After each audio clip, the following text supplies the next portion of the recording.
saudaraku yang kekasih dalam nama Yesus, firman Tuhan pada hari ini yaitu masih sama dengan topik minggu yang lalu, bagaimana kita menerima mujizat Tuhan. Tentunya banyak di antara kita rindu akan mujizat Tuhan. Banyak di antara saudara perlu mujizat Tuhan. Amin, saudara. Ya. Mujizat Tuhan terjadi kalau Tuhan menjawab doa kita. Dan mujizat Tuhan terjadi, saudaraku, di luar daripada pikiran kita. Tidak bisa kita analisa dengan pikiran kita. Penyakit-penyakit disembuhkan Tuhan merupakan mujizat Tuhan. Persoalan-persoalan yang diselesaikan Tuhan merupakan mujizat-mujizat Tuhan. Nah, saudaraku, barangkali banyak di antara kita, saudaraku, yang membutuhkan tangan Tuhan langsung menjamah kita. Sehingga mujizat Tuhan berlangsung bagi kita. Bukalah hati saudara. Firman Tuhan ya dan amin. Firman Tuhan tetap berkuasa. Tuhan yang berjanji itu setia. Dia pasti menepati janjinya. Sepanjang kita percaya kepada janji Tuhan tersebut. Firman Tuhan ini dituliskan bagi kita. Supaya kita percayai. Supaya kita beriman pada firman Tuhan ini. Supaya kita terima firman Tuhan ini. Supaya ucapan kita seturut dengan firman Tuhan. Kita mengakui firman Tuhan dalam hidup kita. Dan kita mempraktekkan dan kita bertindak seturut dengan firman Tuhan dalam hidup kita. Maka kita akan menerima mujizat Tuhan di dalam hidup kita, saudaraku. Udah jadi saudara memiliki persoalan penyakit. Sudah berapa lama saudara sakit dan belum sembuh juga. Hari ini saudara pandang kepada Tuhan Yesus. Pegang janji-janji Tuhan. Tuhan yang berjanji itu setia. Tuhan berkata, oleh bilur-bilurku engkau sudah sembuh. Berarti oleh bilur-bilur Yesus kita sudah sembuh, saudaraku. Saudara boleh jadi persoalan keluarga, saudaraku. Saudara dengan pikiran manusiawi kelihatannya tidak ada jalan keluar. Firman Tuhan berkata tidak ada yang mustahil bagi Tuhan.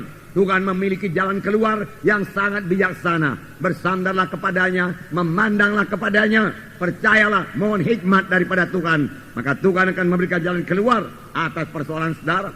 Boleh jadi persoalan-persoalan keuangan, saudaraku. Hingga saudara sendiri sudah merasa malu akan persoalan keuangan tersebut.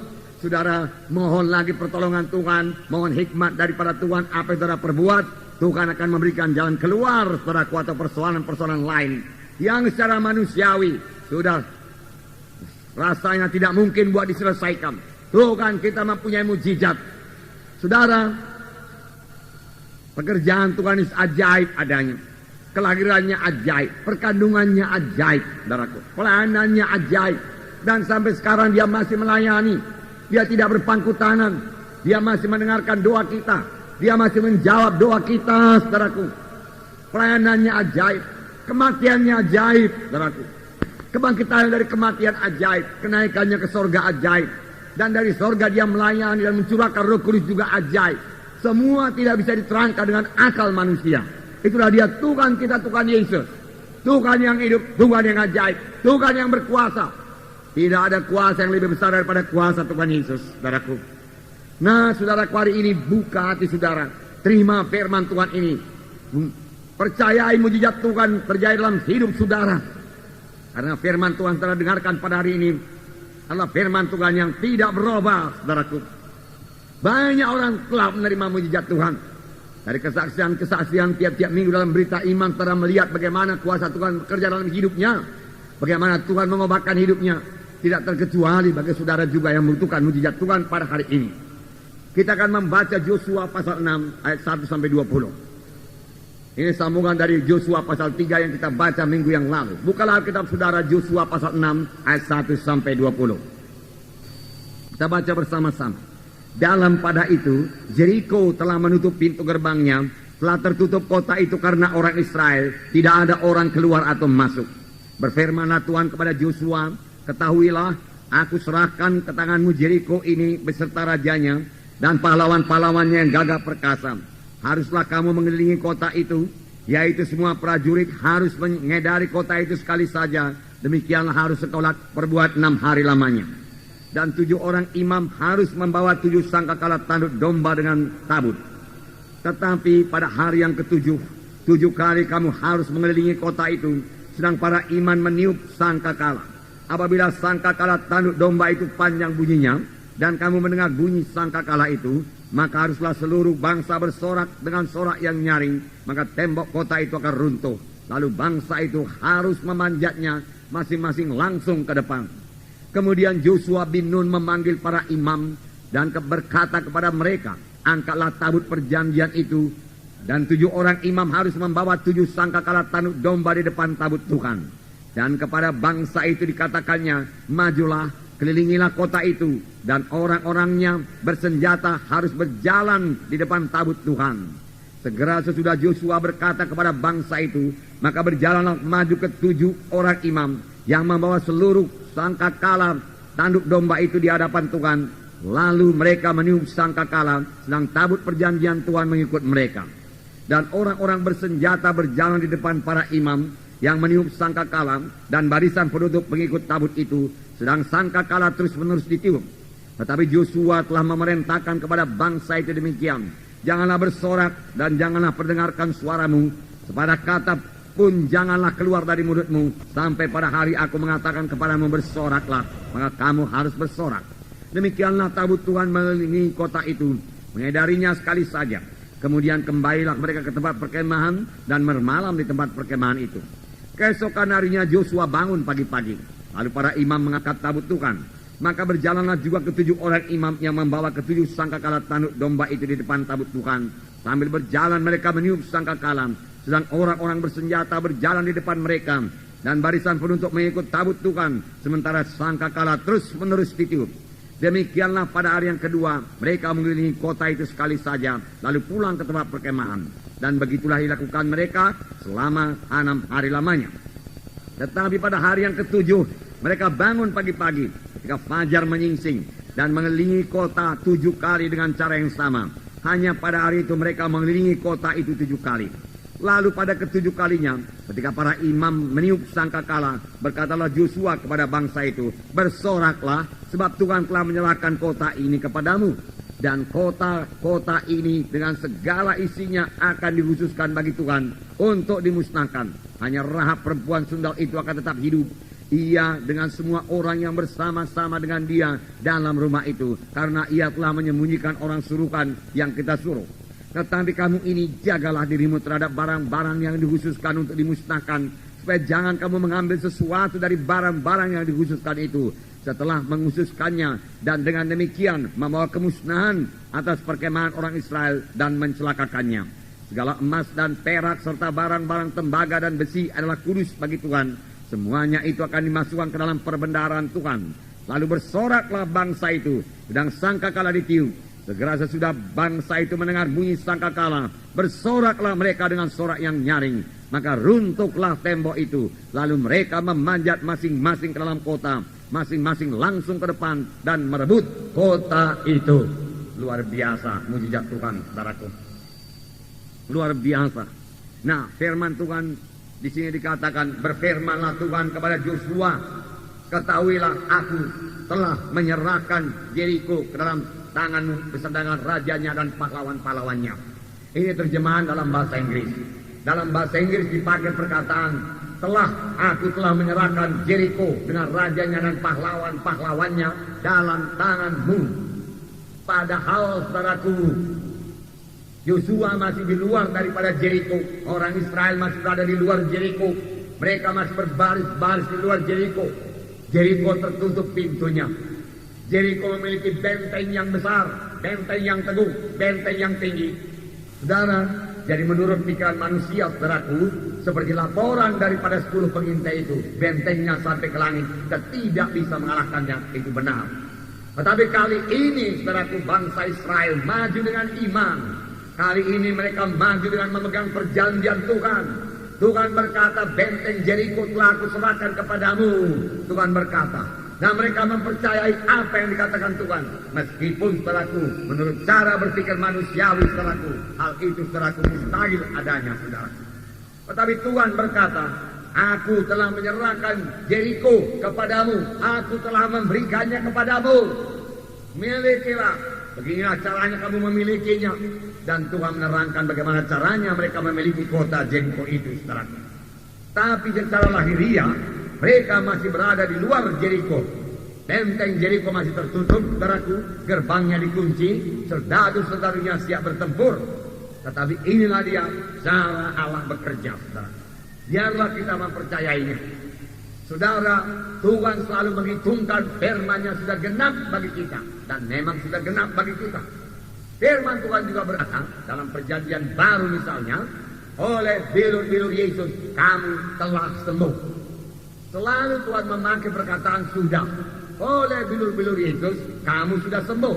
Mengapa Tuhan berkata demikian? Karena memang penyakit kita sudah ditanggung oleh Tuhan Yesus 2000 tahun yang lalu. Tetapi setelah berkata saya punya persoalan, saya masih merasa sakit ya. Lalu setelah berkata saya sakit. Nah disitulah letak persoalannya, saudaraku. Mengapa begitu banyak orang Kristen yang sakit? Sebenarnya orang Kristen tidak perlu sakit, karena Tuhan telah mengangkat penyakitnya. Mengapa dia masih sakit? Saudara, karena dia tidak percaya penuh akan firman Tuhan. Karena perkataannya bertentangan dengan firman Tuhan. Tiap-tiap ucapan kita yang bertentangan dengan firman Tuhan membuat firman Tuhan itu tidak bisa efektif bekerja kepada kita. Tetapi tiap kali kita bersetuju dengan firman Tuhan, maka firman Tuhan itu akan bekerja kepada kita. Kalau firman Tuhan berkata oleh bilur Yesus, saya telah sembuh, maka saya harus berkata oleh bilur Yesus, saya telah sembuh. Lalu bagaimana dengan perasaan sakit? Saya akan berkata, engkau perasaan sakit, engkau hanya gejala-gejala saja. Penyakit yang sebenarnya telah diangkat oleh Tuhan Yesus. Saya tidak percaya padamu. Saya lebih percaya kepada bilur Yesus yang telah menyembuhkan saya. Maka engkau gejala-gejala penyakit, engkau segala keluar daripada diriku di dalam nama Yesus. Amin, saudara. Haleluya. Dan firman Tuhan terus bekerja kepada saya, kuasa Tuhan terus bekerja kepada saya, demikian juga kepada saudara. Percayai firman Tuhan. Telah artinya sudah segala perkara yang berguna bagi hidup dan ibadah sudah dikaruniakan Tuhan kepada kita. Itu sebabnya setelah aku menjadi orang Kristen adalah menjadi orang yang istimewa. Karena semuanya telah diberikan Tuhan kepada kita. Biarlah kita mengenali hak-hak kita, kedudukan kita sebagai anak-anak Tuhan. Kita ini orang yang istimewa dalam Tuhan. Dalam Galatia pasal 3 ayat 13 dan 14 sini dikatakan, Galatia pasal 3, 13, 14, satu berkat yang besar biarlah jadi kepada kita kalau kita mempercayainya, kalau kita saudaraku mengakuinya, kalau ucapan kita tidak bertentangan dengan firman Tuhan ini. Kristus telah menebus kita dari kutuk hukum Taurat dengan jalan menjadi kutuk karena kita, sebab ada tertulis, terkutuklah orang yang digantung pada kayu salib. Di sini dikatakan Kristus telah menebus kita, sudah menebus kita dari kutuk hukum Taurat atau dari kutuk dosa dengan jalan menjadi kutuk karena kita, sebab ada tertulis, terkutuklah orang yang digantung pada kayu salib. Jadi kita tidak dibawa kutuk dosa lagi, kutuk dosa kemiskinan, kutuk dosa penyakit yang tidak sembuh-sembuh. Kutuk dosa adalah hukuman yang kekal, neraka yang kekal. Tuhan telah menebus kita daripada kutuk dosa ini. Maka satu pun daripada kutuk dosa ini tidak perlu menimpa kita lagi, tidak perlu kena kepada kita, karena Yesus telah mengangkatnya. Buat apa saudara angkat lagi? Percaya saja apa yang dikatakan firman Tuhan ini, sebab yang berjanji ini setia. Kalau ada orang jujur secara dunia ini, saudaraku, maka kalau dia berjanji, saudara akan mempercayainya. Hanya manusia yang jujur saja, yang saudara kenal barangkali sudah 20 tahun atau 30 tahun, dan dia tidak pernah menipu saudara. Lalu pada suatu hari dia menjanjikan sesuatu kepada saudara. Saudara pun mempercayainya dengan berkata, orang itu bisa dipercaya. Aku sudah kenal dia 20-30 tahun lamanya, nggak pernah dia bohong. Dia selalu menepati janjinya. Masakan kali ini dia tidak menepati janjinya. Dia orang baik itu. Itu hanya secara manusiawi. Kita bisa percaya kepada orang yang jujur. Saya bertanya kepada saudara, siapa yang lebih jujur daripada Tuhan Yesus? Siapa yang lebih baik daripada Tuhan Yesus? Siapa yang lebih gentleman daripada Tuhan Yesus? Saudara, siapa yang lebih setia daripada Tuhan Yesus? Adakah itu, saudaraku? Hah? Tidak ada, saudaraku, tidak ada. Oleh sebab itu biarlah kita mempercayai penuh, saudaraku, apa yang dikatakan Tuhan Yesus, saudaraku, kepada kita, saudaraku. Apa yang janjikan Tuhan Yesus kepada kita. Nah, saudara, yang kekasih dalam nama Yesus. dalam ayat 14 berkata, Yesus Kristus telah membuat ini supaya dalam Dia berkata Abraham sampai kepada bangsa-bangsa lain, juga oleh iman kita yang menerima roh yang telah dijanjikan itu. Nah, Yesus Kristus telah membuat ini supaya dalam Dia berkata Abraham sampai kepada bangsa-bangsa lain, sehingga oleh iman kita menerima roh yang telah dijanjikan itu. Haleluya. Nah, Roma 8 ayat 2. Satu ayat lagi saya bacakan pada saudara. Bahwasanya kita tidak di bawah hukum dosa, tidak di bawah hukum maut lagi. Roma 8 ayat 2. Roma 8 ayat 2. Roh yang memberi hidup telah memerdekakan kamu dari hukum. Roh yang memberikan hidup telah memerdekakan kamu dalam Kristus dari hukum dosa dan hukum maut. Nah, di sini juga dikatakan roh yang memberikan hidup yaitu Roh Kudus telah memerdekakan kamu dalam Kristus dari hukum dosa dan hukum maut. Roh Kudus membebaskan kita dari hukum dosa. Roh Kudus memberi hidup. Puji Tuhan. Bukankah Roh Kudus ada dalam saudara? Amin, saudaraku. Nah, Roh Kudus dalam saudara tidak tinggal diam. Roh Kudus memberikan hidup kepada saudara. Maka Roma 8 ayat 11 berkata, dan jika roh Dia yang telah membangkitkan Yesus dari antara orang mati diam dalam kamu, maka Ia yang telah membangkitkan Kristus Yesus dari antara orang mati akan menghidupkan juga tubuhmu yang fana itu oleh rohnya yang diam di dalam kamu.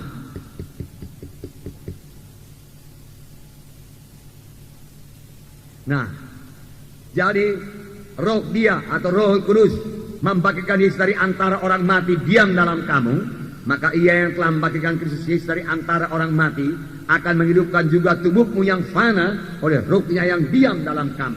Roh Kudus menghidupkan tubuh-tubuh kita ini. Roh Kudus dalam saya. Roh Kudus saudaraku memfungsikan seluruh organ-organ tubuh saya.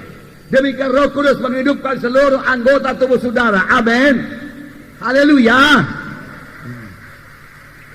Biarlah saudara mempercayainya sepenuhnya. Walau masih ada perasaan-perasaan bahwasanya dalam tubuh saudara ada penyakit atau anggota tubuh saudara tidak berfungsi dengan baik, mohon Tuhan genapkan Roma 8 ayat 11 kepada saya Tuhan, supaya Roh Kudus menghidupkan semua organ-organ tubuh saya. Karena Roh Kudus dalam saya, Tuhan katakan, Roh Kudus memang dalam saudara. Rasakan dia dalam saudara, saudaraku. Hargakan dia berada dalam saudara. Inilah yang tidak pernah dialami oleh bangsa pilihan Tuhan. Kecuali nabi-nabi, guru-guru, dan raja-raja.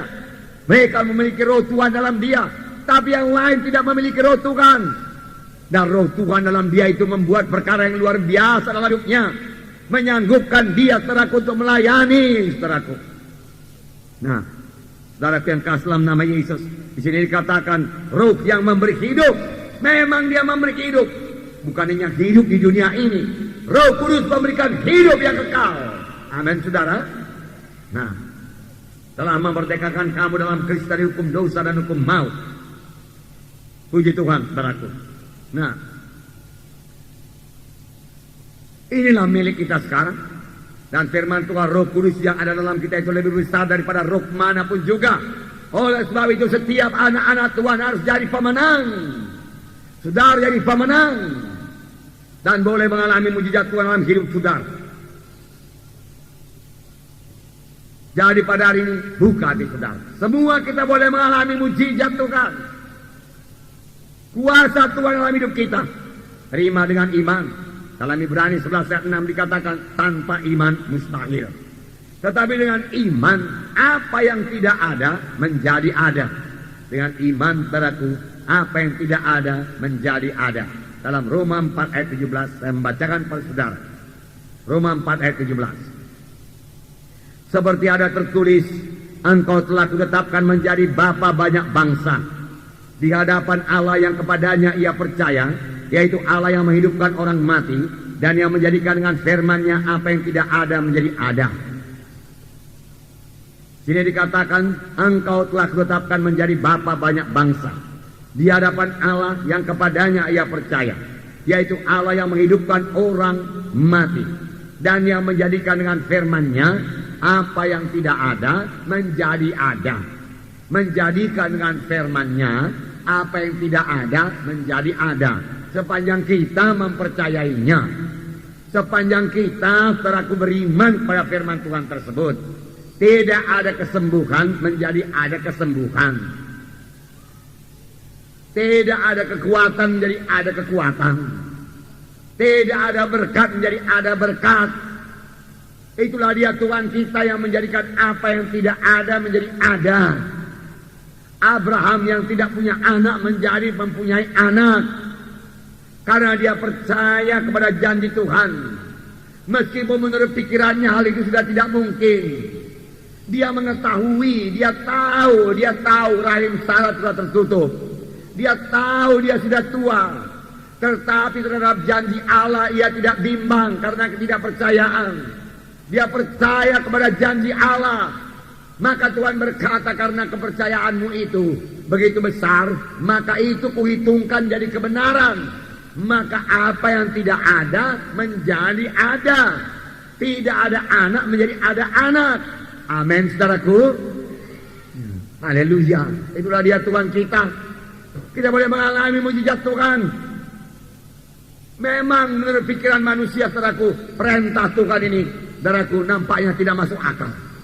Tuhan dengan jelas berkata kepada bangsa Israel, Jericho telah aku serahkan kepadamu, beserta dengan rajanya dan pahlawan-pahlawannya. Mana Tuhan, kami masih di luar sini Tuhan. Mereka Tuhan masih teguh di sana Tuhan. Kami masih belum bisa Tuhan masuk ke dalam benteng Jericho. Engkau berkata, Jericho telah menjadi milik kami Tuhan. Mereka saudaraku payah mempercayainya saudaraku. Secara manusiawi, secara lahiriah, tidak masuk akal secara lahiriah. Tetapi mereka tidak memakai akalnya. Mereka memakai imannya. Amin saudara.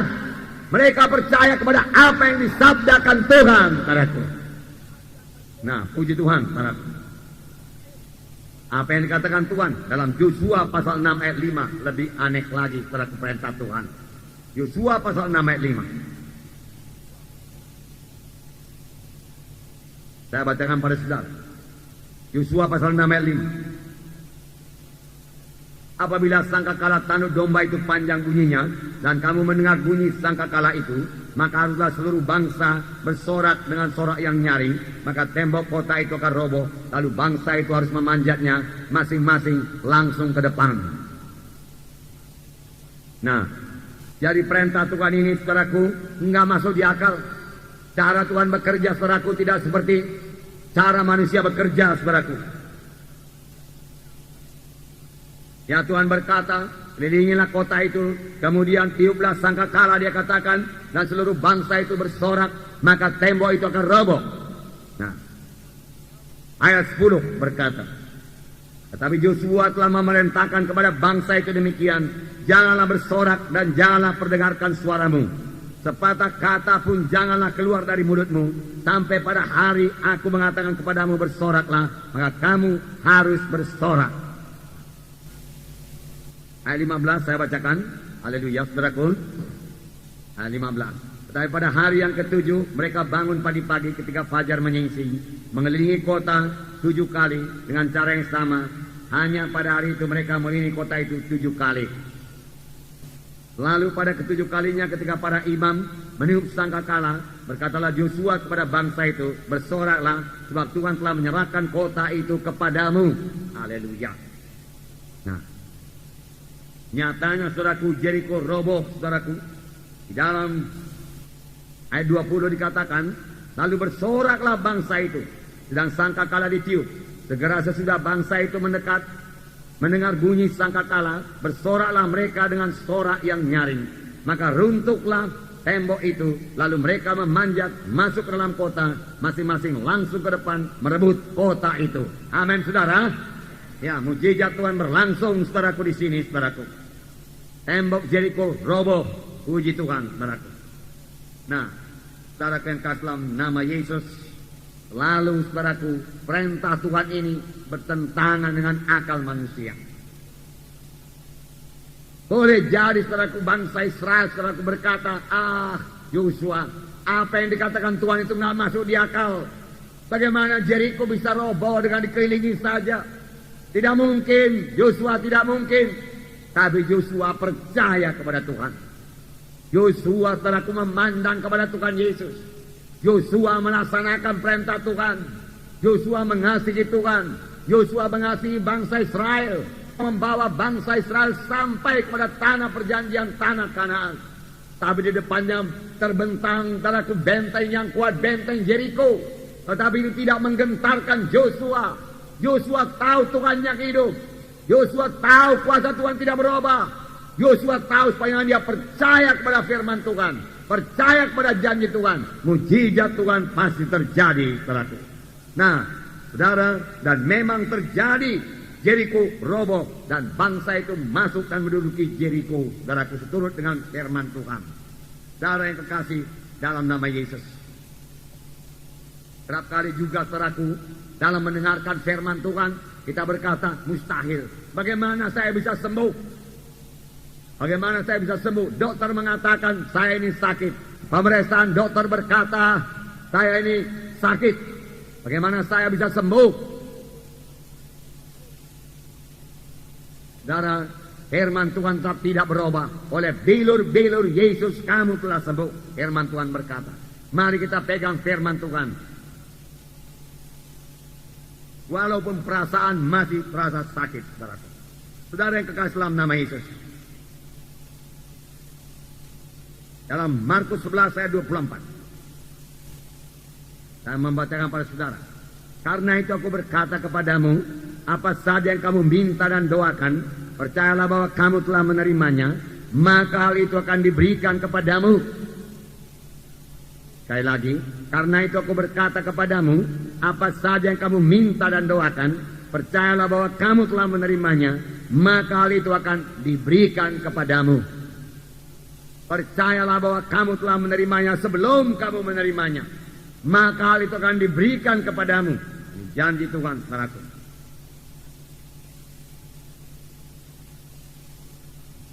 Nah, hari ini juga, saudaraku, kita belajar bertindak dalam iman, saudaraku. Ada lagi beberapa contoh dalam Alkitab, saudaraku. Misalnya, Tuhan Yesus menyuruh murid-muridnya memberi makan 5.000 orang dengan 5 roti dan 2 ikan. Saya bacakan sedikit kepada saudara Matius 14 ayat 15. Menjelang malam murid-muridnya datang kepadanya dan berkata, tempat ini sunyi dan hari sudah mulai malam. Suruhlah orang banyak itu pergi supaya mereka dapat membeli makanan di desa-desa. Tapi Yesus berkata kepada mereka, tidak perlu mereka pergi, kamu harus memberi mereka makan. Jawab mereka, yang ada pada kami di sini hanya 5 roti dan 2 ikan. Yesus berkata, bawalah kemari kepadaku. Lalu disuruhnya orang banyak itu duduk di rumpun. Dan setelah diambilnya 5 roti dan 2 ikan itu, Yesus menengadah ke langit dan mengucap berkat. Lalu memecah-mecahkan roti itu dan memberikannya kepada murid-muridnya. Lalu murid-muridnya membagi-bagikannya kepada orang-orang banyak. Dan mereka semuanya makan sampai kenyang. Kemudian orang mengumpulkan potongan-potongan roti yang sisa, 12 bakul penuh. Yang ikut makan kira-kira 5.000 laki-laki, tidak termasuk perempuan dan anak-anak. Saudara, Tuhan Yesus segera memberikan perintah.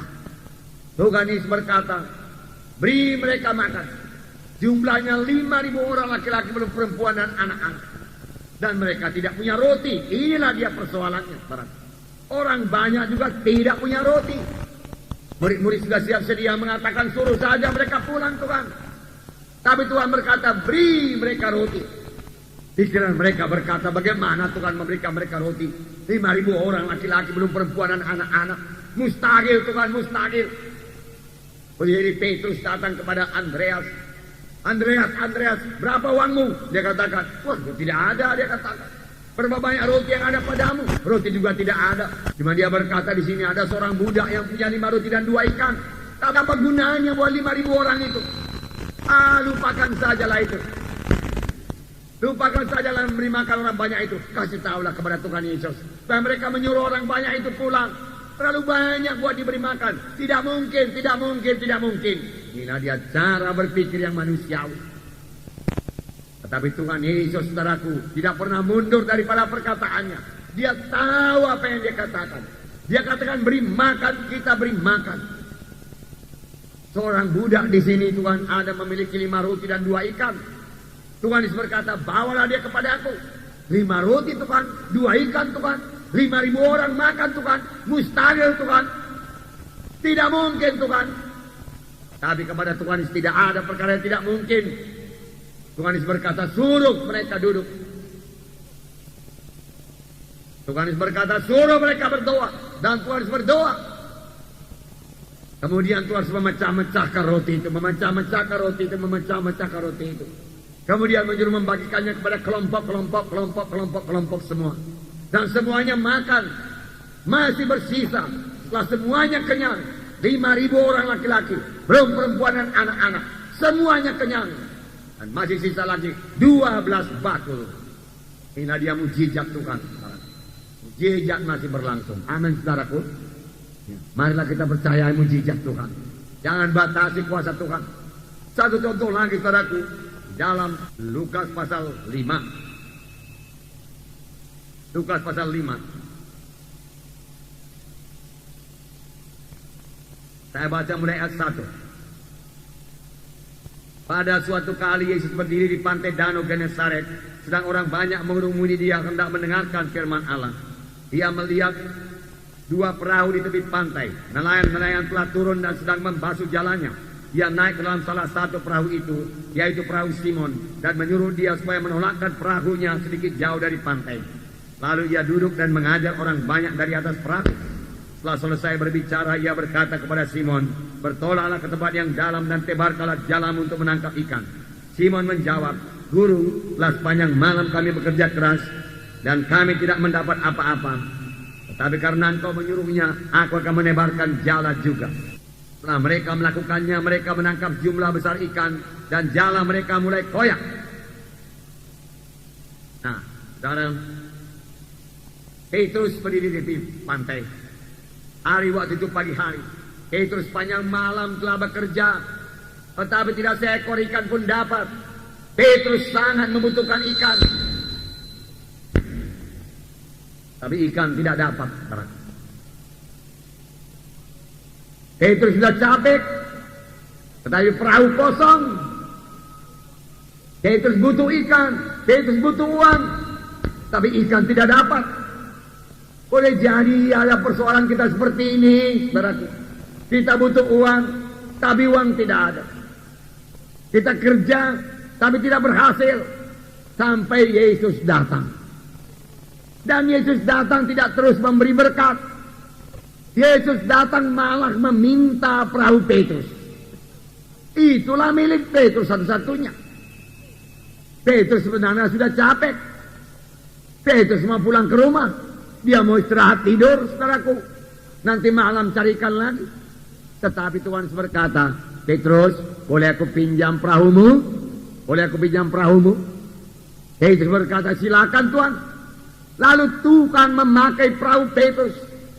Dari atas perahu Petrus, Tuhan mengajar orang banyak. Selesai mengajar, perahu Petrus tidak bisa sama lagi. Semua yang telah diserahkan kepada Tuhan Yesus harus berubah. Semua yang diserahkan kepada Tuhan harus diberkati Tuhan berganda-ganda. Semua yang menyerahkan hidupnya kepada Tuhan Yesus, hidupnya tidak akan sama lagi. Amin, saudara. Semua yang datang kepada Yesus, hidupnya tidak sama lagi. Semua yang memberi korbannya kepada Yesus, pasti hidupnya tidak sama lagi. Sama sebagaimana Petrus. Tuhan berkata kepada Petrus, Petrus bertolak ke tempat yang dalam. Petrus bertolak ke tempat yang dalam. Saudaraku, Petrus berkayuh, Petrus patuh, dia bertolak ke tempat yang dalam. Kemudian Tuhan berkata, tebarkan jalamu Petrus. Petrus terkejut mendengar perintah Tuhan. Perintah Tuhan ini, saudaraku, berlawanan dengan pikirannya. Dia seorang nelayan, ahli dalam menangkap ikan. Dari kecil dia menangkap ikan. Petrus berkata, Tuhan, ini pagi hari Tuhan. Aku nelayan Danau Galilea ini Tuhan. Sudah lama dari kecil aku nelayan. Kami tidak pernah menangkap perahu di pagi hari. Kami selalu menangkap menangkap ikan di malam hari. Karena pada pagi hari kami menebar jala dari perahu, maka ikan-ikan melihat jala kami, dia akan pergi. Tidak mungkin dapat ikan, Tuhan, tidak mungkin. Tetapi Tuhan, karena Engkau yang mengatakannya, aku akan menebarkan jala juga. Lalu Petrus menebarkan jala karena perkataanmu itu, Tuhan. Karena firman-Mu berkata demikian. Aku mempercayai firman-Mu, Tuhan. Aku lebih percaya kepada firman-Mu, Tuhan, daripada pikiranku. Aku lebih percaya kepada firman-Mu daripada pendapatku. Pendapatku berkata tidak mungkin, tapi firman-Mu berkata taburkan jala. Kalau menurut pengalamanku, Tuhan, tidak akan bisa dapat ikan. Tetapi karena Engkau berkata taburkan jala, maka aku akan menaburkan jala juga. Dan dia tabur jala, saudaraku. Pada waktu dia tarik jala itu penuh dengan ikan. Karena perkataanmu itu, karena firman-Mu itu, karena firman-Mu itu, karena firman Tuhan berkuasa, karena Tuhan mengenapi janjinya, karena janji itu bagi saudara. Marilah kita semua berpegang kepada janji Tuhan, supaya kita mengalami mujizat Tuhan di dalam hidup kita. Amin. Haleluya. Saudaraku, secara pikiran manusia, bagaimanakah Jericho bisa runtuh hanya dengan keliling-keliling saja? Benteng yang tebalnya 10 meter, benteng yang tebalnya 5 meter, saudaraku, dikelilingi bisakah roboh? Saudaraku, tidak masuk di akal.